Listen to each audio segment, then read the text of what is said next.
আমার ভাই আরিফ আমার শাড়ির আঁচল ধরে টানল, তারপর আমার হাতে একটি আংটি পরিয়ে দিয়ে বলল, শাবনাম, আজ থেকে তুমি আমার বোন নও, তুমি আমার স্ত্রী। আমি হতবাক হয়ে তাকিয়ে রইলাম।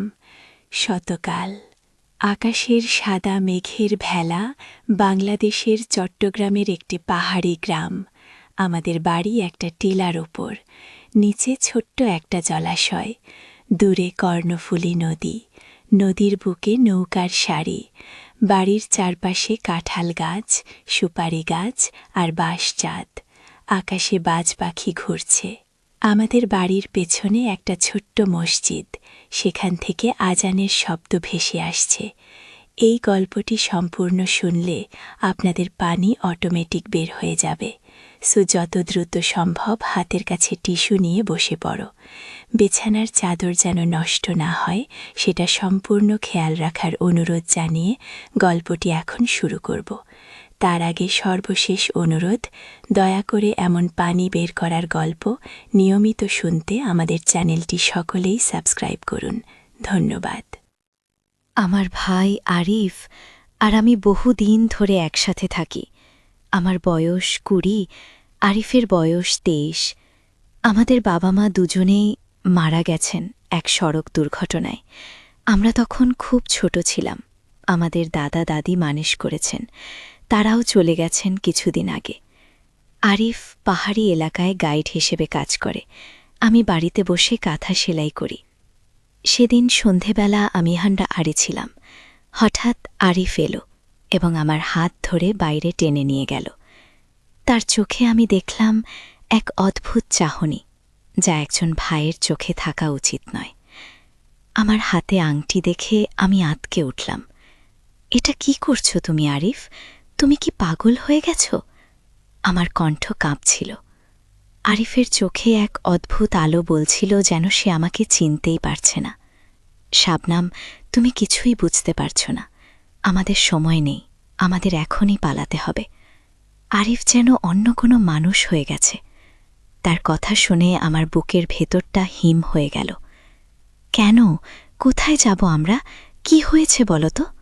আমি তাকে ধাক্কা দিয়ে সরিয়ে দিলাম। সেই মুহূর্তে আরিফের চোখে জল এসে গেল। শাবনাম, আমি তোমাকে সব কিছু বলবো, কিন্তু আমাদের এখন সময় নেই। ওরা আসছে। কি? কারা আসছে? আমি চিৎকার করে উঠলাম। আকাশে একটা অদ্ভুত শব্দ হলো। আমি উপরে তাকিয়ে দেখলাম ৩টি কালো হেলিকপ্টার আমাদের বাড়ির দিকে আসছে। আমার বুকের ভেতরটা থরথর করে কাঁপাতে লাগল। এটা কি কোনো সিনেমার দৃশ্য? না, এটা বাস্তব জীবন, আমার জীবন।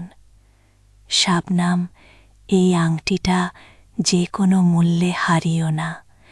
এটাতে একটা চিপ আছে যেটা পুরো বাংলাদেশের ভবিষ্যৎ বদলে দিতে পারে।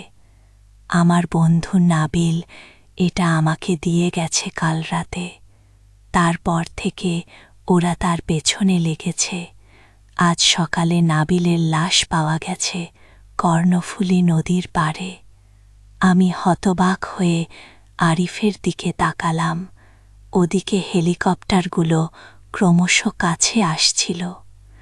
আমি এই আংটিটা কেন পরালাম? আমরা ভাই বোন। এসব কি বললে তুমি? ওরা আমাদের খুঁজছে, আমাদের পালাতে হবে। এই আংটিতে এমন তথ্য আছে যা একটি গোটা দেশের ভাগ্য পরিবর্তন করতে পারে। আর আমাদের বাঁচতে হলে আমাদের পরিচয় পাল্টাতে হবে। আমরা ভাই বোন হিসেবে সহজেই চিহ্নিত হয়ে যাব। আমরা এখন থেকে স্বামী স্ত্রী, শাবনাম আহমেদ আর আরিফ তালুকদার। আমাদের নতুন জীবন শুরু হচ্ছে আজ থেকে। গি। আমি কিছু বলার আগেই আরিফ আমার হাত ধরে টানল। আমরা বাড়ির পেছনের দরজা দিয়ে বেরিয়ে পাহাড়ের দিকে দৌড়াতে লাগলাম। পাহাড়ের পেছনে আরিফের একটা পুরনো জিপ গাড়ি ছিল, যেটা দিয়ে সে পর্যটকদের ঘুরিয়ে নিয়ে বেড়ায়। আমরা গাড়িতে উঠে পড়লাম। আরিফ, গাড়ি স্টার্ট দিতেই হেলিকপ্টার থেকে আলো আমাদের দিকে ফেলা হলো। আমার হার্টবিট বেড়ে গেল, কানে ভীষণ শব্দ হচ্ছিল। নিজেকে বাঁচাতে হলে আমাদের একসাথে থাকতেই হবে। শাবনাম, আমি জানি এটা অদ্ভুত, কিন্তু আমি তোমার ভাই হিসেবেই থাকব। শুধু বাইরের লোকদের কাছে আমরা স্বামী স্ত্রী। আমি এই আংটি নিয়ে রিসার্চ করেছি। এটা একটা কোয়ান্টাম টেকনোলজি। এর সাহায্যে একটি দেশের সমস্ত মিলিটারি কমিউনিকেশন কন্ট্রোল করা যায়। ও গাড়ি তীব্র গতিতে ছুটে চলেছিল।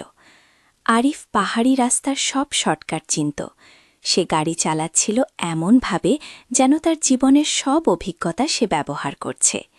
হেলিকপ্টারগুলো এখনও আমাদের পেছন ধাওয়া করছিল। শাবনাম, আংটিটা দেখো, এর ভেতরে একটা ছোট্ট বাটন আছে, চাপ দাও। আমার হাতে পড়া আংটির ভেতরে একটা ছোট্ট বাটন ছিল। আমি আঙুল দিয়ে চেপে ধরলাম। হঠাৎ আংটি থেকে একটা হলুদ আলো বের হলো এবং সামনের আকাশে একটা হোলোগ্রাম তৈরি হলো। সেটি একটা ম্যাপ, বাংলাদেশের একটা অংশের ম্যাপ। এটা কি? আমি আতঙ্কিত গলায় জিজ্ঞেস করলাম। এটা প্রজেক্ট ফিনিক্সের ম্যাপ। এটা একটা সিক্রেট মিলিটারি বেস, যেখানে তারা নতুন ধরনের অস্ত্র তৈরি করছে। এই প্রজেক্টের মাধ্যমে তারা বাংলাদেশকে পরিণত করতে চাইছে এশিয়ার সবচেয়ে শক্তিশালী দেশে। কিন্তু এই প্রজেক্টের পেছনে অন্য কোনো দেশের হাত আছে। আমি বিস্ময়ে আরিফের দিকে তাকিয়ে রইলাম। তুমি এসব জানলে কিভাবে? নাবিল আমার বন্ধু, সে সেনাবাহিনীতে কাজ করে। সে একজন কম্পিউটার সায়েন্টিস্ট ছিল। সেই প্রজেক্টে কাজ করছিল। কিন্তু যখন সে জানতে পারল এর পেছনে জড়িত কিছু অফিসার বিদেশি শক্তির কাছে দেশটাকে বিক্রি করে দিতে চাইছে, তখন সে আমার সাথে যোগাযোগ করল। সে ভালো করে জানত তার জীবন বিপন্ন। আকাশে অন্ধকার নেমে আসছিল। আমরা পাহাড়ি এলাকা থেকে বেরিয়ে বট রাস্তায় পৌঁছে গেছিলাম। হেলিকপ্টারগুলো এখনও আমাদের অনুসরণ করছিল, কিন্তু এখন আমরা শহরের দিকে ছুটছিলাম, যেখানে অনেক গাড়ি আর লোকজন ছিল। তুমি নাবিলকে কি সাহায্য করেছিলে? আমি জিজ্ঞেস করলাম। আমি তাকে একটা আস্তানা দিয়েছিলাম, আমাদের পাহাড়ি এলাকায় একটা পুরনো গুহায়।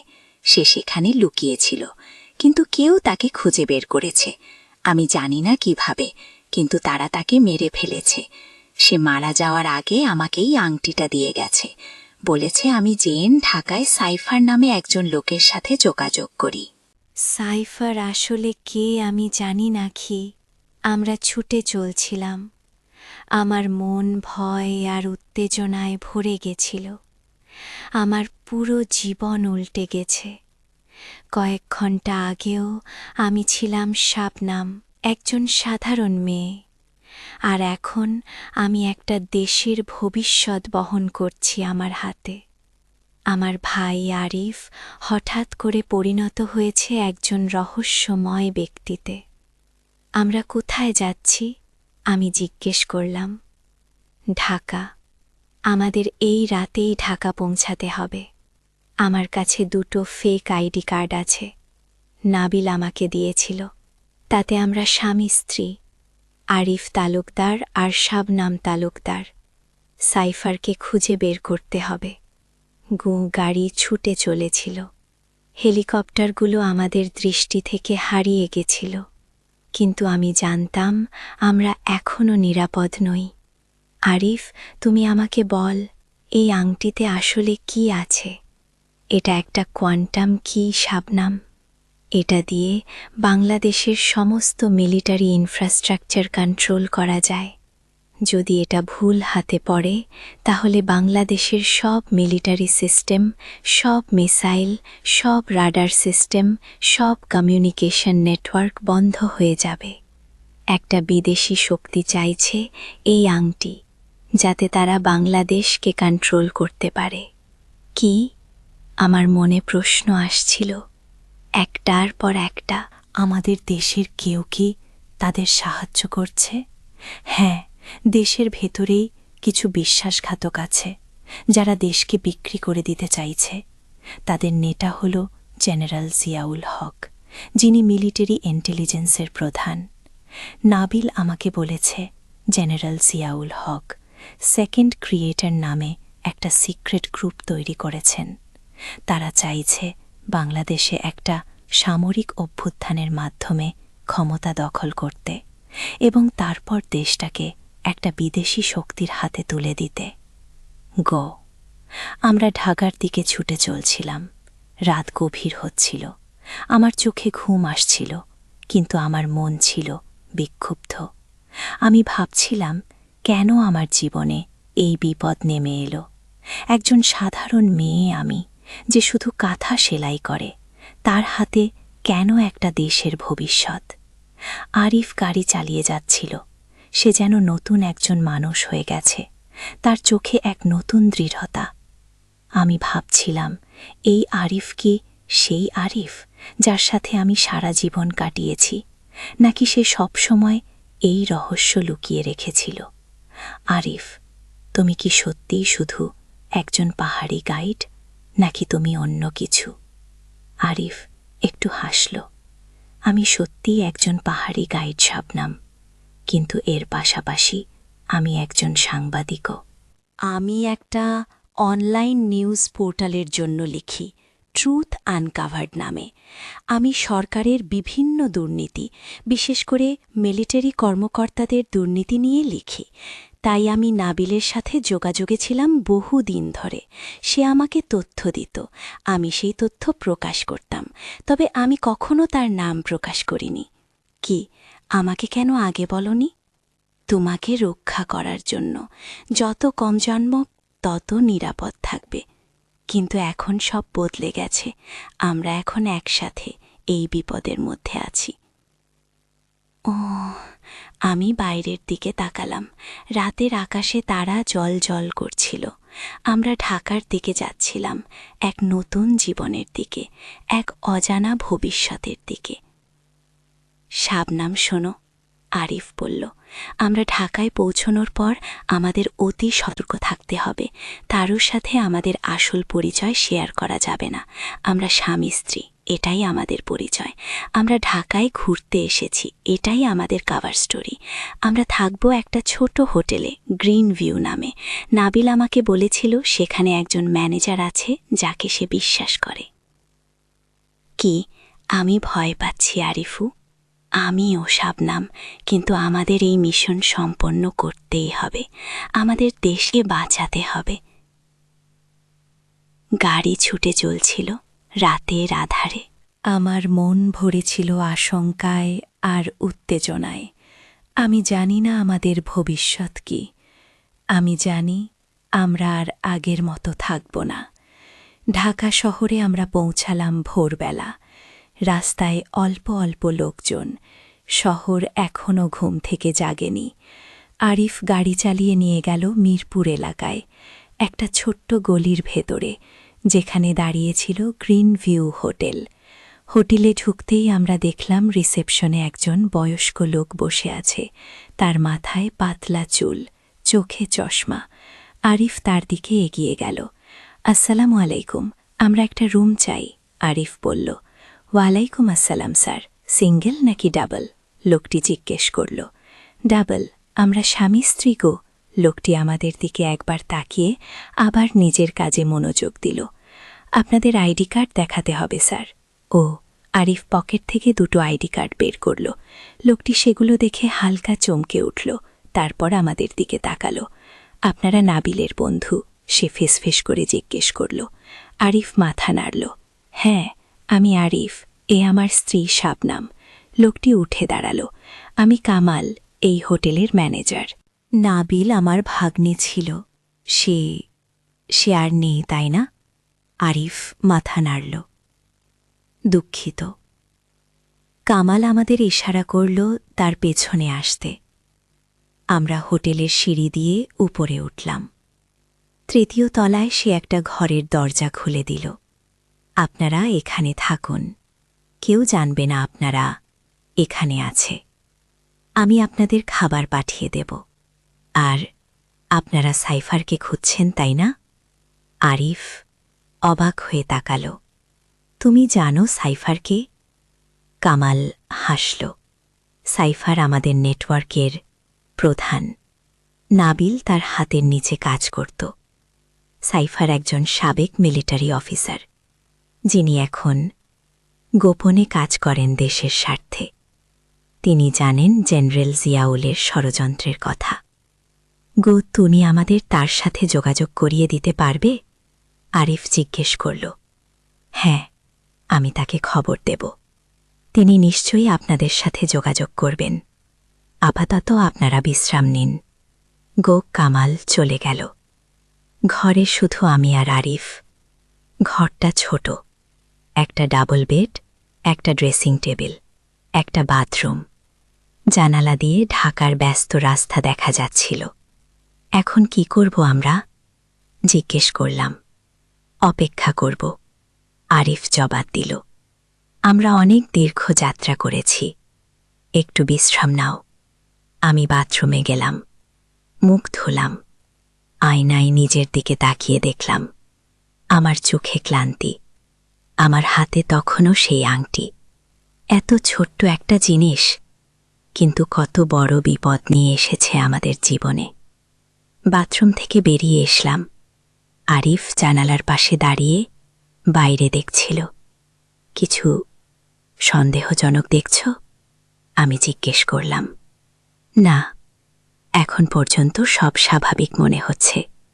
তবে আমরা সতর্ক থাকব গো। আমি ডাবল বেডের এক পাশে বসে পড়লাম। আরিফ আরেক পাশে বসল। আমাদের মাঝে একটা দূরত্ব, অদৃশ্য একটা দেয়াল। আমার মনে হল এক রাতে সব কিছু বদলে গেছে। 3 ঘন্টা পরে দরজায় নখ হল।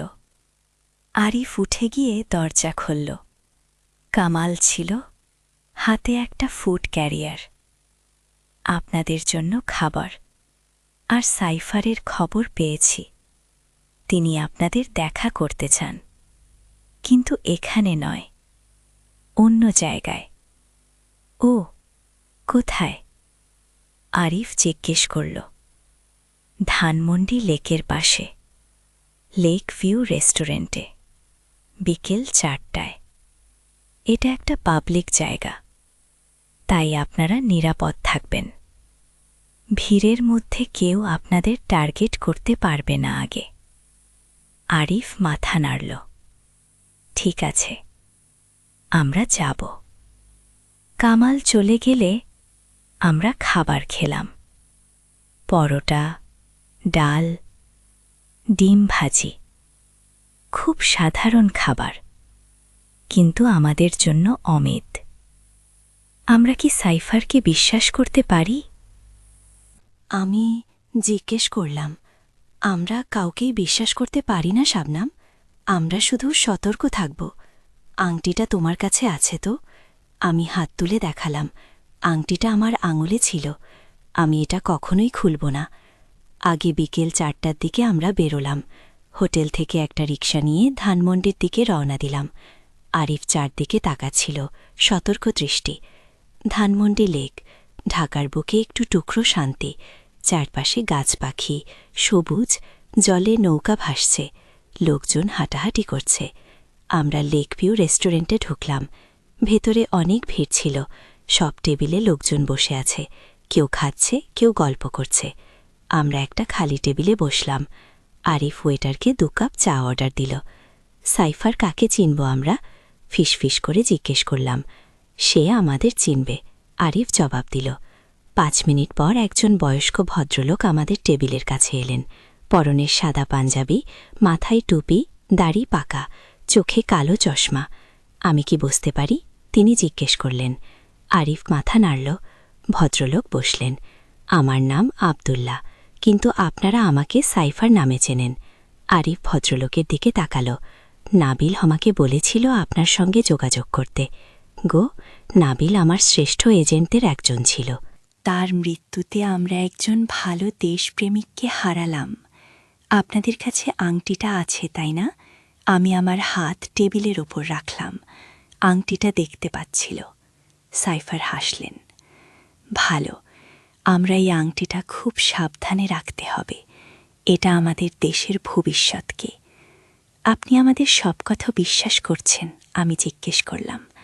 আমি নাবিলকে বিশ্বাস করি, আর নাবিল আপনাদের বিশ্বাস করত।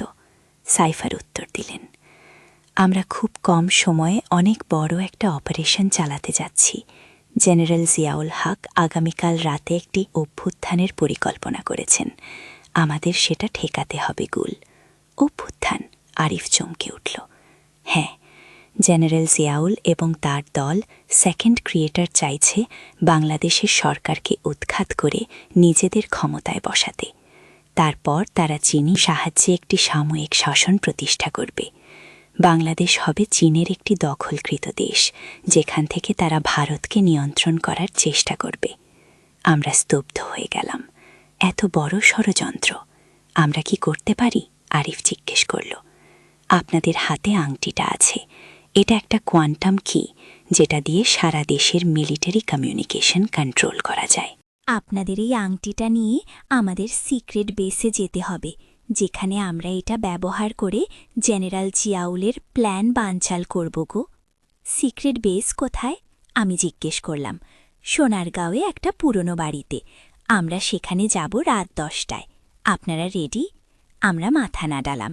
অতঃপর সাইফার উঠে পড়লেন। আমি আপনাদের হোটেলের সামনে পিক আপ করব, তৈরি থাকবেন। আর হ্যাঁ, একটা কথা, তিনি আরিফের কানে ফিসফিস করলেন, আপনার স্ত্রীকে বলবেন যেন আংটিটা খুব সাবধানে রাখে। আমাদের শত্রুরা সব জায়গায় আছে গো। সাইফার চলে গেলেন। আমরা চা শেষ করে রেস্টুরেন্ট থেকে বের হলাম। তুমি কি সাইফারকে বিশ্বাস করো? আমি আরিফকে জিজ্ঞেস করলাম। আমি নিশ্চিত নই, আরিফ বলল, কিন্তু আমাদের কাছে আর কোনো উপায় নেই। নাবিল তাকে বিশ্বাস করত, তাই আমরাও করব গো।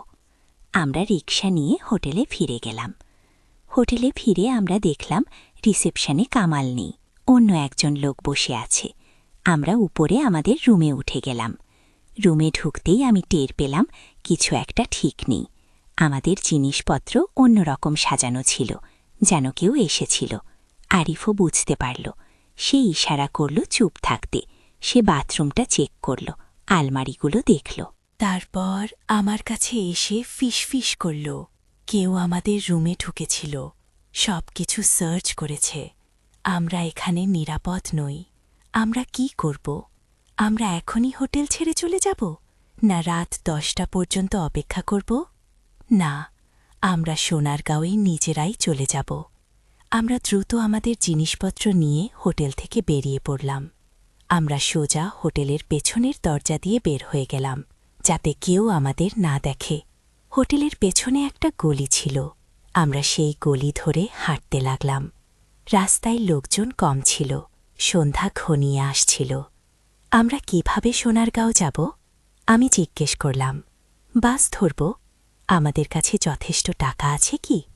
আমরা বাস স্ট্যান্ডে গেলাম। একটা সোনারগাঁওয়ের বাস পেয়ে গেলাম। আমরা বাসে উঠে গেলাম।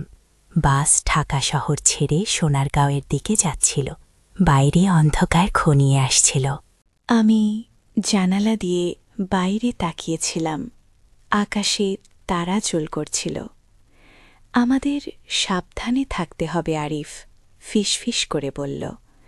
সাইফার যদি আমাদের হোটেলে খুঁজতে আসে আর না পায়, তাহলে সে বুঝতে পারবে আমরা নিজেরাই সোনারগাঁও চলে এসেছি। তুমি কি মনে করো সাইফার আমাদের সাথে বিশ্বাসঘাতকতা করবে? আমি কাউকেই বিশ্বাস করি না শাবনাম। এই পরিস্থিতিতে আমরা শুধু নিজেদের ওপর নির্ভর করতে পারি। বাস সোনারগাঁওয়ের দিকে এগিয়ে চলছিল। আমি ভাবছিলাম আমাদের জীবন কতটা বদলে গেছে। কয়েকদিন আগেও আমরা ছিলাম চট্টগ্রামের পাহাড়ি গ্রামে সাধারণ জীবন, আর এখন আমরা একটা দেশের ভবিষ্যৎ নিয়ে খেলছি। সোনারগাঁও বাংলাদেশের প্রাচীন রাজধানী, ইতিহাসের স্মৃতি বহন করে চলা এই জায়গা। প্রাচীন প্রাসাদ, ভগ্ন মন্দির, পুরনো বাড়িঘর। বাস থেকে নেমে আমরা একটা রিকশা নিলাম। আরিফ রিকশাওয়ালাকে জিজ্ঞেস করল, পাথের বাড়ি জানেন? পুরনো সোনারগাঁয়ে। কি? রিকশাওয়ালা মাথা নাড়ল। জানি স্যার, কিন্তু এত রাতে সেখানে যাবেন? ওটা তো পুরনো বাড়ি, কেউ থাকে না সেখানে। কি? আমরা একটু দেখতে চাই। আরিফ বলল, আমরা ট্যুরিস্ট। রিকশা চলতে শুরু করল। আধ ঘণ্টা পরে আমরা পৌঁছালাম একটা পুরনো এলাকায়। চারপাশে পুরনো বাড়ি, সরু গলি। আমরা রিকশা থেকে নামলাম। পাথের বাড়ি ওই দিকে স্যার, একটু সামনে গিয়ে বাঁদিকে। রিকশাওয়ালা বলল। আরিফ তাকে টাকা দিয়ে বিদায় করল। আমরা হাঁটতে লাগলাম। অন্ধকার গলি, মাঝে মাঝে একটা দুটো বাতি জ্বলছিল। শেষে আমরা পৌঁছালাম একটা পুরনো বাড়ির সামনে। পুরনো লাল ইটের বাড়ি, পাথরের কারুকার্য করা, দরজা জানালা। একটা ধাতু প্লেটে লেখা ছিল, পাথের বাড়ি 795। এটাই সাইফারের সিক্রেট বেস। আমি বিস্মিত হয়ে জিজ্ঞেস করলাম, মনে হয় তাই।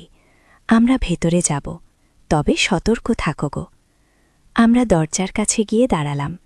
দরজাটা খোলা ছিল। আমরা ধীরে ধীরে ভেতরে প্রবেশ করলাম। ভেতরে অন্ধকার, তবে দূরে একটা আলো জ্বলছিল। আমরা সেই আলোর দিকে এগোলাম। আমরা একটা বটকক্ষে প্রবেশ করলাম। সেখানে অনেকগুলো কম্পিউটার মনিটর, বিভিন্ন ইলেকট্রনিক যন্ত্রপাতি সাজানো ছিল, কিন্তু কেউ ছিল না। এটাই সিক্রেট বেস, কিন্তু কোথায় সাইফার? আরিফ জিজ্ঞেস করল। হঠাৎ আমাদের পেছন থেকে একটা শব্দ হল। আমরা ঘুরে দেখলাম এক শক্তিশালী টর্চের আলো আমাদের চোখে পড়ল। আমি কিছু দেখতে পারছিলাম না। স্বাগতম আরিফ এবং শাবনাম, একটা গভীর কণ্ঠস্বর ভেসে এলো। আমি জানতাম তোমরা আসবে গো। টর্চের আলো সরে গেল। আমি দেখতে পেলাম সামনে দাঁড়িয়ে আছেন সাইফার। তিনি এবার পাঞ্জাবির বদলে একটা কালো ট্রাউজার আর কালো শার্ট পরেছেন। আপনি এখানে কিভাবে? আরিফ অবাক হয়ে জিজ্ঞেস করল। আমি জানতাম তোমরা হোটেল ছেড়ে পালাবে। তোমাদের রুমে লোক পাঠিয়েছিলাম তোমাদের টেস্ট করার জন্য। আমি চাইছিলাম দেখতে তোমরা কতটা সতর্ক। আমি খুশি যে তোমরা সতর্ক আছো গো। আমি আরিফের দিকে তাকালাম। আরিফ বিচলিত দেখাচ্ছিল, কিন্তু সে সাইফারের দিকে এগিয়ে গেল। আংটিটা দেখাবেন? সাইফার জিজ্ঞেস করলেন। আমি আমার হাত তুলে ধরলাম। সাইফার আংটির দিকে তাকিয়ে হাসলেন। এতদিন পর এটাই সেই কোয়ান্টাম কি, যেটা দিয়ে আমরা এই দেশের ভাগ্য বদলাতে পারি গো। এটা দিয়ে আমরা কি করব? আরিফ জিজ্ঞেস করল। আমরা এটা দিয়ে জেনারেল জিয়াউলের অভ্যুত্থান ঠেকাব। আমার সিক্রেট একটা টিম আছে যারা আমাদের সাহায্য করবে। আমরা দেশের 1 নম্বর হ্যাকার ফারহানকে দেখেছি। সে এই আংটির কোয়ান্টাম কি ব্যবহার করে সমস্ত মিলিটারি কমিউনিকেশন হ্যাক করবে। আমরা জেনারেল জিয়াউলকে বন্দী করব, তার দলের সবাইকে গ্রেফতার করব। আমরা সাইফারের কথা শুনছিলাম, তবে আমার মনে একটা অদ্ভুত অনুভূতি হচ্ছিল, যেন কিছু একটা ঠিক নেই। সাইফারের চোখে যে আগ্রহ দেখছিলাম, সেটা দেশপ্রেমের ন্যায় অন্য কিছুর। আংটিটা আমাকে দেখতে দেবে? সাইফার আমার দিকে হাত বাড়ালেন। আমি দ্বিধায় পড়লাম। আরিফ আমার দিকে তাকালো, তারপর সাইফারের দিকে। আমি মনে করি আংটিটা শাদনামের কাছেই থাকা ভালো। আরিফ বলল, নাবিল এটা ওর হাতে পরিয়েছে, তাই এটা ওর কাছেই থাকুক। সাইফারের মুখের ভাব বদলে গেল। তার চোখে একটা কঠিন দৃষ্টি ফুটে উঠল। আংটিটা আমার দরকার আরিফ। আমি এই আংটি দিয়ে ফারহানকে হ্যাকিং করতে হবে, না হলে অভ্যুত্থান ঠেকানো যাবে না। গে, আপনি একটু সময় দিন। আরিফ বলল, আমরা আলোচনা করি কি। আরিফ আমাকে টেনে একটু দূরে নিয়ে গেল। আমার সাইফারকে বিশ্বাস হচ্ছে না। সে ফিসফিস করে বলল, তার চোখে একটা লোভের দৃষ্টি দেখছি। আমার মনে হয় সে নিজের স্বার্থে আংটিটা ব্যবহার করতে চায় গো। আমারও তাই মনে হচ্ছে, আমি বললাম। কিন্তু আমরা এখন কি করব? আমরা এখান থেকে বেরিয়ে যাব। আংটিটা আমাদের কাছেই থাকবে। আমরা নিজেরাই ওটা ব্যবহার করে দেশকে বাঁচাবো গো। আমরা আবার সাইফারের কাছে ফিরে গেলাম। সাইফার অপেক্ষা করছিলেন। কি সিদ্ধান্ত নিলে? সাইফার জিজ্ঞেস করলেন। আমরা ঠিক করেছি আংটিটা আমাদের কাছেই থাকবে। আরিফ